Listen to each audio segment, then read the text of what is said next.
जिस माफिया अतीक की कभी तूती बोला करती थी, जिसके नाम का सिक्का केवल प्रयागराज में नहीं बल्कि समूचे प्रदेश में सुनाई देता था, जिसके हुकूक के आगे सियासतदान से लेकर बड़े व्यापारी तक नतमस्तक नजर आते थे, लेकिन उसकी हनक की तपिश तब ठंडी हो गई जब उत्तर प्रदेश की गद्दी पर एक संत विराजमान हो गया।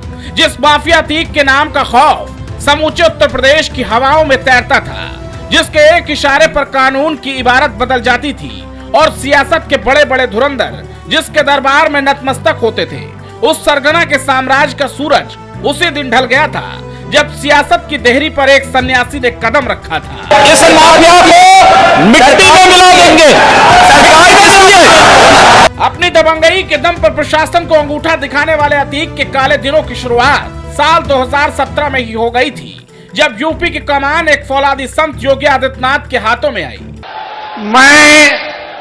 मैं आदित्यनाथ योगी ईश्वर की शपथ लेता हूं कि मैं विधि द्वारा स्थापित भारत के संविधान के प्रति सच्ची श्रद्धा और निष्ठा रखूंगा।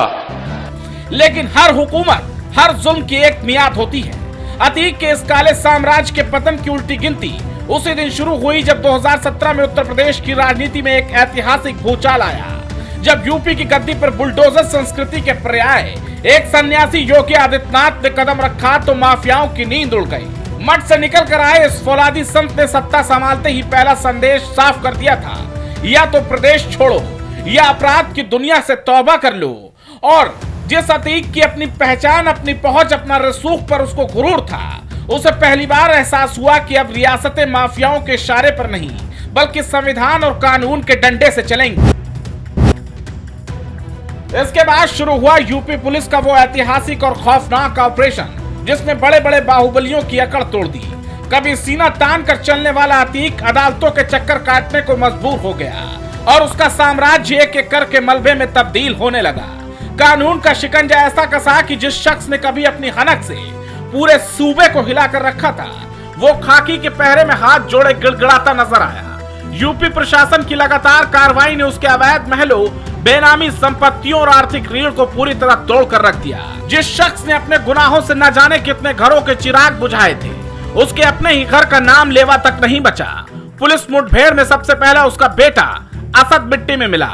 घर की वो दहलीज जिस पर कभी किसी का पहरा नहीं होता था, आज वीरान पड़ी है। और तो और अपराध के इस दलदल में डूबी उसकी पत्नी शाइस्ता परवीन आज कानून की नजरों से छिपती फिरती है, जो पुलिस के रिकॉर्ड में इनामी और भगौड़ा बन चुकी है। बेटा मारा जा चुका है, बीवी भूमिगत है और खुद अतीक और उसका भाई भी मिट्टी में मिल चुका है। साथ ही एक और बेटा अबान भी अब इस दुनिया में नहीं रहा। मिट्टी में शामिल होने आए उमर और अली की भी गिग्गी बंदी दिखाई दी। प्रयागराज की जिन सड़कों पर वो खुलेआम घूमा करते थे, बीते कल जब वो पुलिस वैन से उतरे तो जमीन पर केवल वही नहीं उतरे बल्कि उनके हुकूक का बल भी जमीन पर औंधे मुंह गिर पड़ा।